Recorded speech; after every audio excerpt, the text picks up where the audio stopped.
What's up, everyone? I'm here with Hiko from 100 Thieves.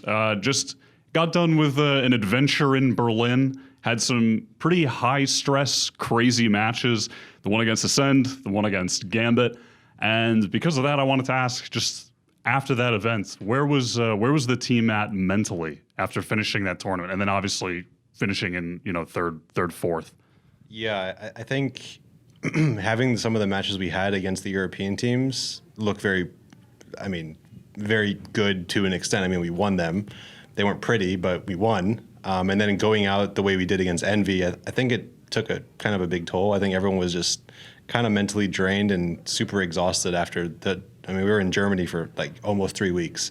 So it definitely was a recovery period from Germany to now. And I think that it was much needed just because there was a lot. It was very high stress, very high pressure, and it sucks that we went out of the tournament the way that we did, and unfortunately we have to be here in LA trying to fight for our lives for a spot at Champions. But overall, I mean, I think everyone here is feeling confident and feeling good, and we're ready to play.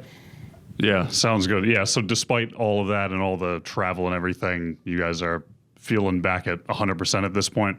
Yeah, we've been boot camping here in LA at the 100 Thieves Cash App compound for the last week. Little sponsor plug. Yeah, Cash App. Cash App. Right. There you are. Yeah, no, it's been good. I think this boot camp has been very successful. We've had a lot of time to kind of revamp some of the strategies that we had with Steel before, do some new stuff, change lineups, change comps. So yeah, I definitely think we're fully ready and we're prepared for this. For sure. That was one of the things I wanted to ask about as well, was that you came into Berlin playing with the KO comp that we had seen in the qualifier, which you're really the only team, top team for sure, that was running KO at like any capacity. And then mid-tournament, you switched off that. And I just wanted to ask about the reason why. Yeah, I think that we just weren't seeing the value with KO that we wanted, especially on Ascent. It felt like our mid was just so weak with KO, with not having a Killjoy. So, back then, before all the buffs to KO, his flashes were kind of bad. You could hear them from across the map. You hear them coming from anywhere. So his flashes, we weren't really getting that much use out of. We didn't really have very many aggressive plays with KO. We just kind of decided, oh, well, KO's knife and Sova's dart, you get so much info off the round starting off that. So, I think it caught some teams by surprise, and teams definitely weren't prepared to play against KO.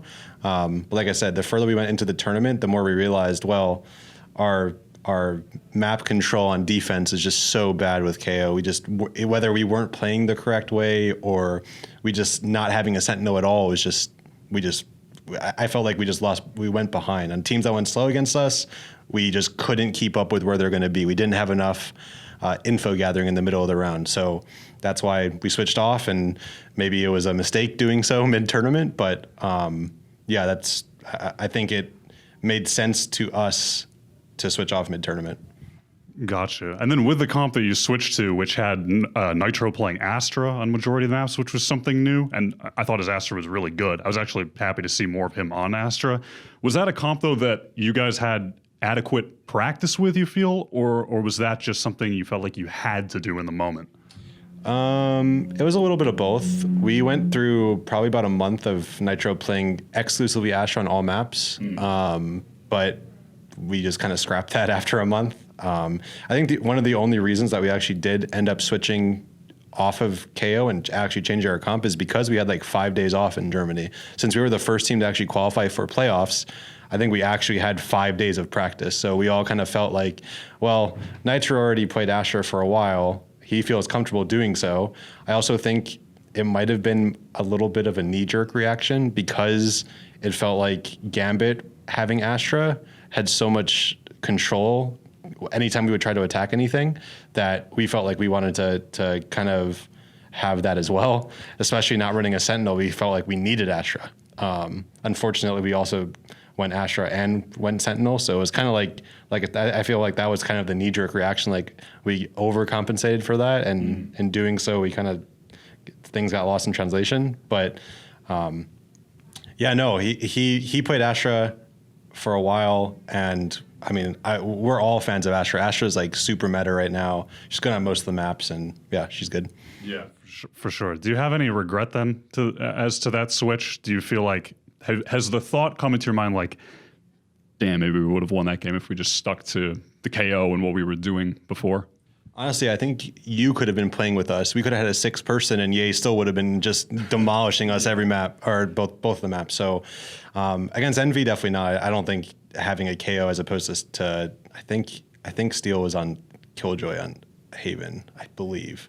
But yeah, no, I don't think it would have changed anything. Unfortunately, they just showed up and they demolished us. We didn't have a chance, and yeah, I can't really attribute that to our comp. That was just them playing way better than us. Okay, yeah, for sure. And then obviously after the event, you make a huge roster move before LCQ. There's not a lot of time between Berlin LCQ, as we were saying before. So what are the pros and cons that you guys had to weigh up when making such a significant move just before what is the last chance really for you guys in 2021?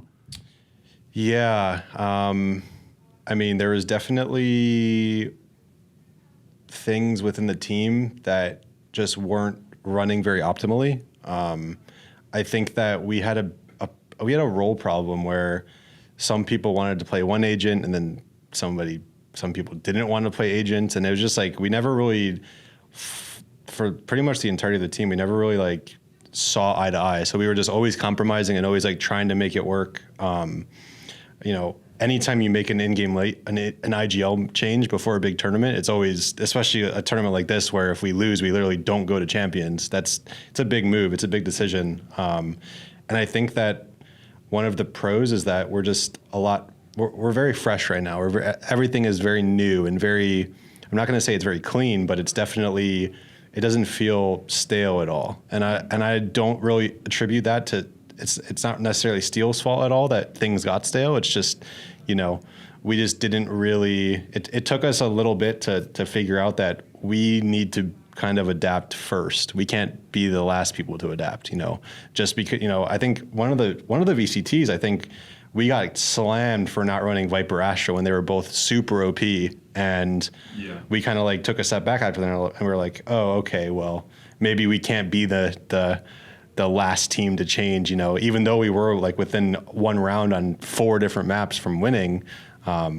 It felt like it probably would have been easier making that switch at that point. So things just kind of built up, and, you know, I have to say I like Steel personally. I don't really have any problems with them personally. It just, things don't work out sometimes. It's you know, it's a business, and, you know, just didn't work out. And now you have Boy, who was the analyst for the team for at least like a few months or so, right? Something like that? Yeah, he's been an analyst for like, I want to say since before, I think the regional finals when we were boot camping in Dallas, he went there with us. Right, okay. And so that was off the back of him. He was competing on Anbox before, and then he switched over to being an analyst for you guys. And now he's stepping in as a sub for this event. So I did want to ask how, I guess just generally things are going with him, since it has been at least a little bit off since he's actually been a competitor. But then also as to the longer term vision with 100 Thieves. You have Seven, who's been regarded as one of the hottest upcomers in the scene for a while now, a younger player who I believe can't compete yet because of his age, correct? I think that's the case. Yeah. But so I guess how are things going with Boy? Is he feeling comfortable? And then what is the longer term vision moving forward for the team? Yeah, so without saying his specific role before we actually play, I think that having Boy frees up some of the other players on the team to play agents that they wouldn't normally play. Hint, hint, wink, wink. You'll have to wait and see what happens. But, you know, having somebody that's adaptable, that isn't really opposed to playing any role that we want him to, I think is very beneficial for us right now, coming into an event that's life or death, and with a new in-game leader, you know, the dynamic of the team is a lot different now too, because Boy and Nitro are like best friends, like absolutely best friends. So they work together on everything. They're always in servers together. They're always talking about stuff. They're always trying to figure out new things.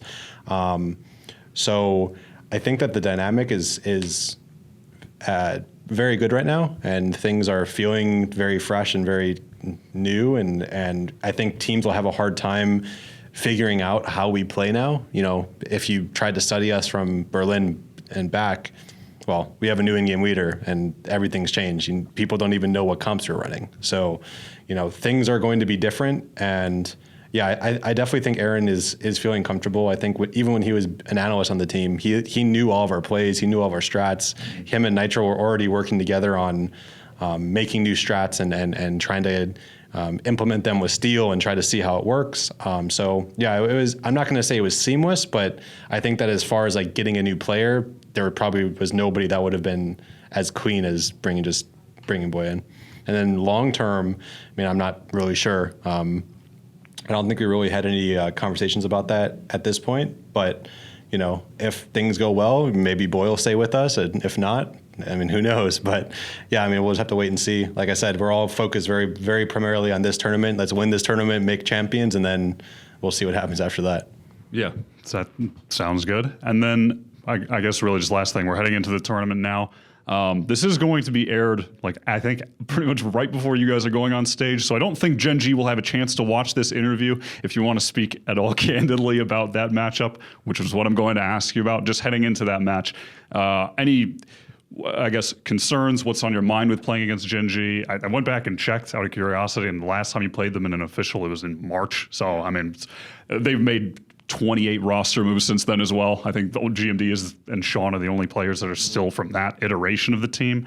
So what are the thoughts heading into this against Gen G? Yeah, I feel like the last time we played Gen G, I think we might have even lost. I think you lost 0-2, I believe. Yeah, I remember at that point they were doing a lot of anti-shrouding, and we weren't fast enough to adapt to them. They were basically running the same play every round, and we just couldn't. I don't know why, but we couldn't adapt to what they were doing. I just remember the Ascent game, actually, very specifically. But I think since then, they lost their coach, MCE, bunch of roster moves. I'm not going to say I'm not worried at all about them, because, I mean, it's our life, our tournament life that could be on the line here if we lose against them. But we're taking it seriously. We're trying to prepare as much as we can. And, you know, I don't think that they're the best team in the tournament, but they're not a pushover team. I mean, they can beat anybody. That's the weird thing about this LCQ, is that I don't think there's a single team here that someone's like, oh, this team is bad. I mean, everyone's good. Everyone's here.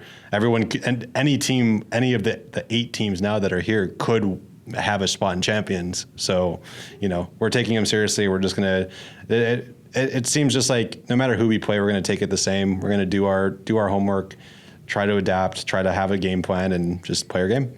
Yeah. All right, sounds good. Thank you for joining me for the interview, Hiko, and best of luck against Gen G and the rest of the teams in the tournament. Thanks, Machine Gun Kelly. No doubt.